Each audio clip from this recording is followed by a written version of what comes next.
Hello everyone, FunShotX here. Welcome back to another episode of Utopia Resurrected, playing the Feed the Beast Resurrection Pack. Welcome back. Thanks for watching. Today, a little update on the GregTech machines. I built a few more. The advanced extruder, I believe I've showed that before, saves a ton of resources making all these different things. I added the forming press, the laser engraver, and the advanced assembling machine. Not fun machines to make. Forming press, it's just basically you're taking a ton of aluminum, so you're going to run out of your aluminum pretty quickly.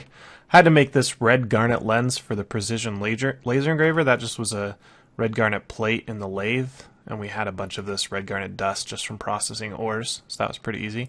And this guy, oh my gosh, the crazy one with all the robot arms and conveyors, 10 total electric motors. It's just crazy.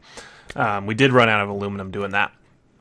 But what this all allowed me to get, oh, I've got the fluid canner back there too, was some advanced circuits. So these advanced circuits, you can only make them in the advanced assembler. They take 2 advanced circuit parts and 1 circuit board. Circuit board is from the forming press, so that's why I had to get that, with silicon plates and high voltage wiring. The silicon we get from... How have been getting that? I made silicon dioxide, I believe. Let me go trace it all the way back through. Can I find a dust? Come on, where's the dust? Yep, impure pile. Crushed silicon. No, I don't know. Yeah, the silicon dioxide dust you get from a bunch of things. And then you can take that in your like silicon ore centrifuging. How have I been getting this? I don't remember. Black granite, glass, flint, I don't know. There's tons of ways you can get it. Once you make that, you turn it into plates, and then you can get the advanced circuit board. These circuit parts, that is from lazurite plates and glowstone on the forming press. And then the last piece was this stuff, the etched high voltage. That's what I need the laser engraver for, which is gold foils, which you just take a gold plate and metal bend it again to get 4 more of those. So it's an interesting process. It wasn't that bad, but I got a few advanced circuits, and that's allowed me to now move forward into ender quarries. You can see I have all this stuff in my inventory ready to build an ender quarry. So the first piece of it, we start in Buildcraft, and we build a Buildcraft laser drill. Oh, let me show in the battery. Battery, you need to melt some redstone in the fluid extractor, put it in a fluid canning machine. Here's a tricky part. If you search canning in NEI, which would make sense because this says fluid canning machine, you're going to get the IC2 fluid solid canning machine and then a bunch of GregTech solid canning machines. None of those work. I tried building the IC2 one. It does not fill this type of battery. So that doesn't work. So you actually have to search for fluid canner. So search for canner, and then you'll find the GregTech fluid canner.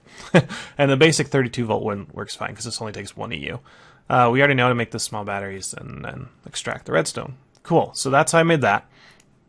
Basic circuit. And then stainless steel plates. Stainless steel ingots come out of an alloy furnace, and it is let's see, what's the recipe? No, I need to get dust first. Hold on. Come on, show me my dust. Probably in a blast furnace. There we go. Alright, and this one is 6 iron dust, a nickel dust, a manganese dust, and a chrome dust. And those are all just byproducts mainly of processing other things. The chrome's probably the hardest to find. It's a byproduct of Wolvoravite, ruby. I think we got ours from the ruby. That's definitely where we got ours. And the manganese. So if you're processing the manganese anyway, you're going to get chrome as the first byproduct. Okay, so put those in a blast furnace. You get stainless steel, and then bend them, and you get the plates, and we get our first mining drill. Now we need to make it a advanced mining drill. So we get industrial diamonds, which I've showed you how to make before. The advanced circuit, which I just showed you, and 2 titanium plates, which are again in a blast furnace from titanium dust. And I think I'm getting tiny piles. Let's see. Titanium dust is a byproduct of what? Bauxite. So that's how I got my titanium. It's the second byproduct of bauxite. And I don't think I have an ilmenite. So process your bauxite, you'll get your titanium. Tiny piles, put them together, blast furnace them. Alright, now we got our diamond drill. Now we need to make the Buildcraft Quarry. And that's going to take an advanced circuit, some steel gears, some gold gears, which we already know how to make in our extruder, right? Only 4 gold ingots for those. And then diamond gears, which are gold gears with diamonds on them. That's not right. There we go. And that's the Buildcraft Quarry. Almost there. Take that one with some diamond etch computer matrix, which is pretty easy. Burnt quartz diamond and ender infused stone. Ender core, which is some more ender infused stone, and I have ender magical wood, which you just get from gold bookshelves and enchanted books. Endothermic pump, more of this infused obsidian, all this normal stuff. You guys probably made one of these. And then I need 2 more of these. Counted wrong. And there we go, and our inventory looks a lot cleaner, right? So I've now got an ender quarry, and I'm going to need some ender markers. And these replace kind of the fences as how you to tell the ender quarry how much to dig. So I need a QED, ender pearl, and 2 of this. And I have that, and put it in here. How many does that make? Does that make 1? Oh, it only makes 1. Okay, I need to make some more. So I'm going to need 4 more obsidian, 2 more pearls. Okay. Pearls I can get out of our general purpose ender chest. And obsidian I'm going to have to go over to the thermal exchange area for. Or thermal... yeah. Come on, fly. Kiki and Kia's area is growing again. They've started to make it look like more floating islands with little rocks down there. And we've got another farm there. There's some kind of temple being built over there. Area is expanding by the day. Alright, give me some obsidian, please. I need 4.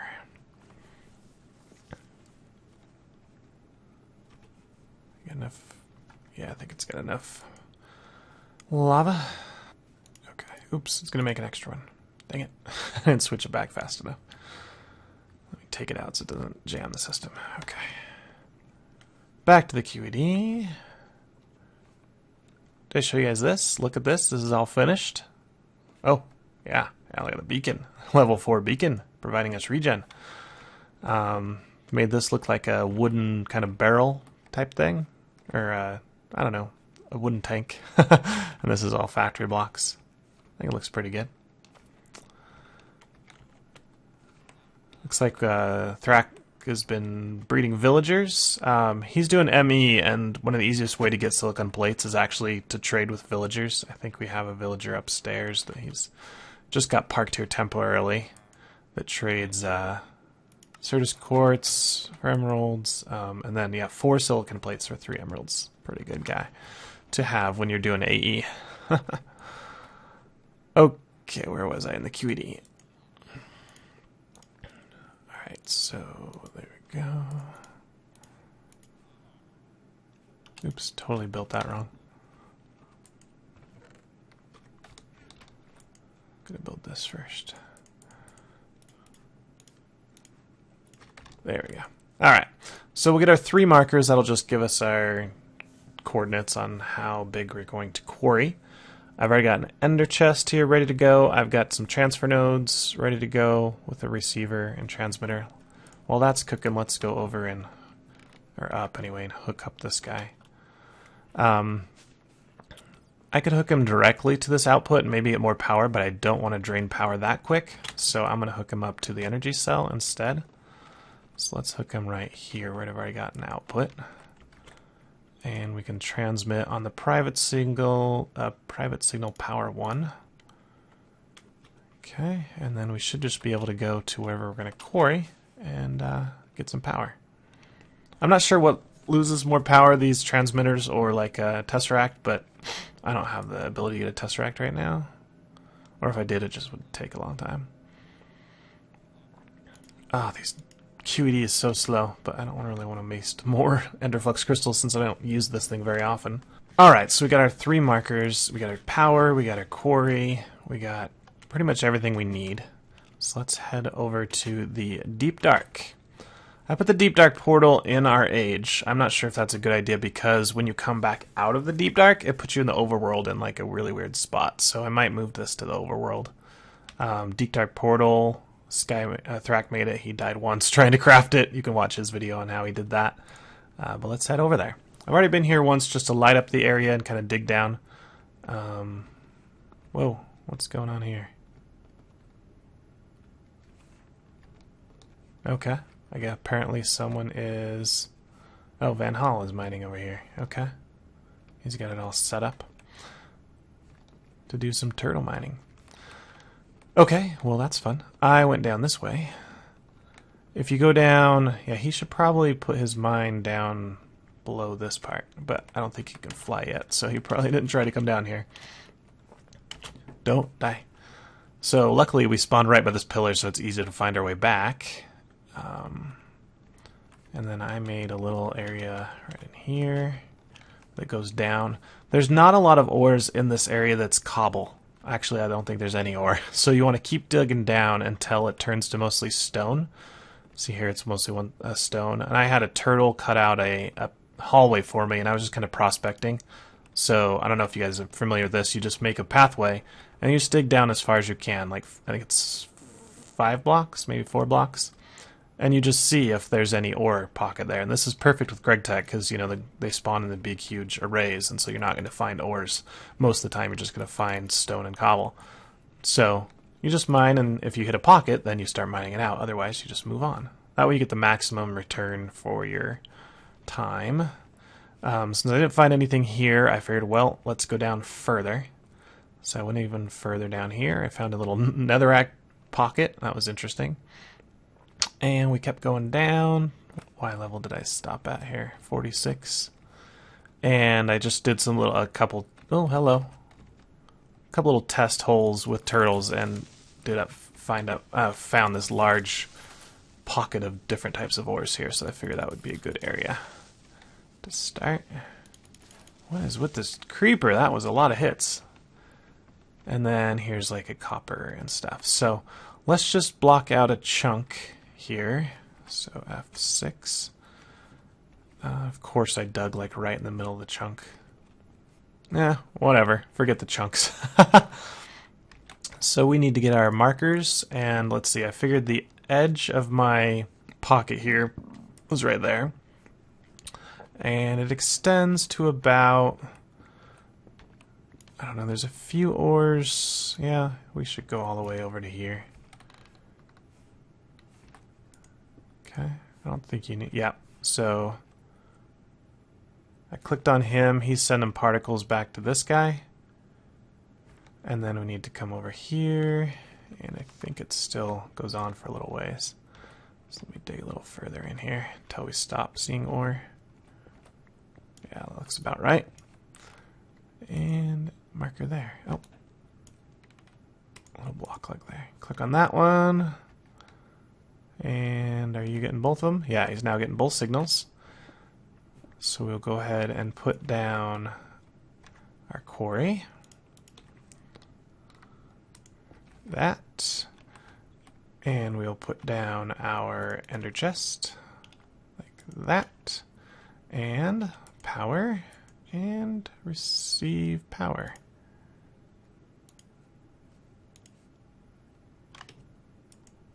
There he goes. Tiny little bit of power. Are you doing anything? No? Come on, you can do something. I know that's not a ton of power you're getting. Oh, there we go. I had to right click on it. There we go. Successfully established boundary. It looks like he's receiving pattern. 57 blocks scanned. There we go. We're getting our ore. Copper, chalcopyrite, limestone. So now I added trash can the stuff we don't want. And also this is not going to be chunk loaded. I don't think ender chests chunk load on their own. Are you just going down straight here? Where are you mining, dude? No, is he mining this corner? I don't know where he's mining. Oh well, doesn't matter. But that's going to fill up with cobble really quick. So let's head back up and get a trash can so that we can get rid of the cobble, and then we should just be able to let this guy run and get our ores for us. Sweet. Awesome. Haha! I love automated mining. Oh, there is something satisfactory about manual mining too, when you find a good node and you're just like, yes. But anyway. I could trash can it on this side or I could trash can it on the other side. I guess it doesn't really matter.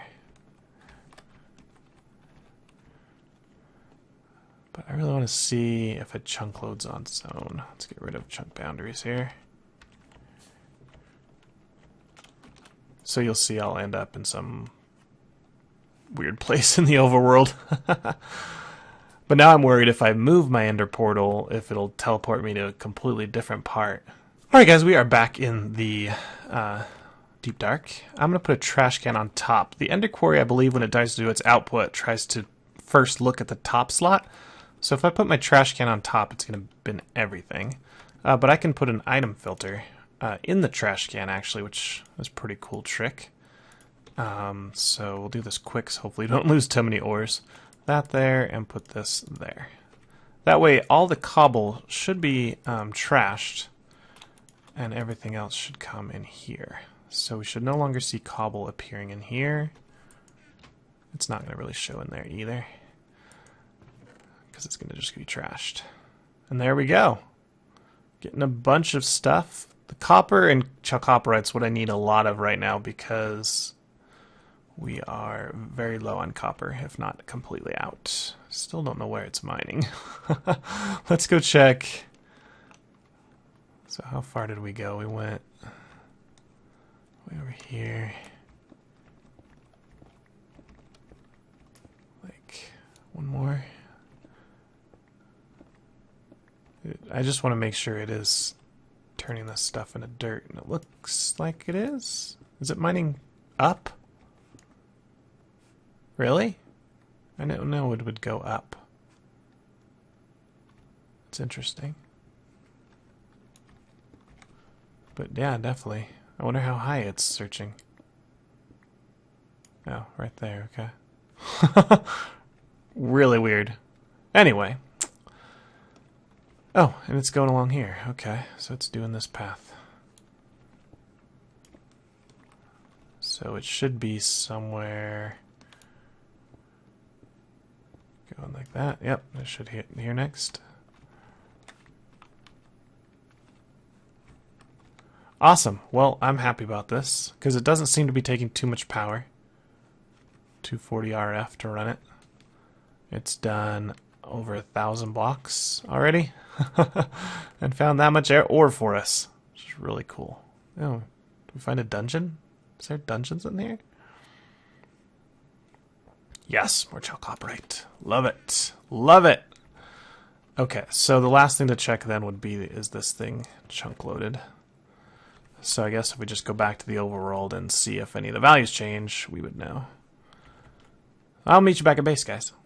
Okay, guys, we are back in the Greg Tech base, and I'm watching these values, and they are changing. So Ender Quarry's self-chunk loading, maybe? Or it could just be the chunks haven't unloaded since I left, but that's pretty nice. So let me get the ones that I really care about, so the copper and chalcopyrite, and stop them, or start them processing here. And let's see how our output just is doing. Completely full. Alright, so grab all the centrifuge. Stone dust, go away. Could put that in the trash can too, because I don't really care about it. Almandine, nickelite, lead, and copper. So the almandine goes in here, the nickelite goes in here. The lead and copper I will go downstairs and just cook directly for ingots. Alright, just cleaning out the tiny piles of junk. We really need AE storage so I can just toss everything in a drive and not worry about it. So right now, I mean, just the amount of dusts and tiny piles of stuff is crazy. Cool. Well, guys, that was a quick episode because we had it all prepared ahead of time. We got the Ender Quarry going. It's producing us some material for not free, but I think the last thing to check is how fast our power is draining here. Are you outputting at 400? What are you outputting at? 240. All right, so that one transfer node only uses 240. I think I can force it to use more if I put more transmitters on the same frequency. Fill this guy up. I can do, what, 6 times 240? So, you know, like 1500 almost. But yeah, I'm pretty happy. This is staying full. That's staying full. How's our biofuel doing? Looking good. Yes, looking very good. Awesome. All these machines running, plus an Ender Quarry at the same time, and this advanced generator is not even noticing it. I love it. Cool. All right, guys. Well, that's going to do it for this episode of Utopia Cubed. If you enjoyed it, hit that like button. If you want to see more, make sure you're subscribed. It's completely free. And until the next episode, this has been FunshionX. Catch you later. Bye.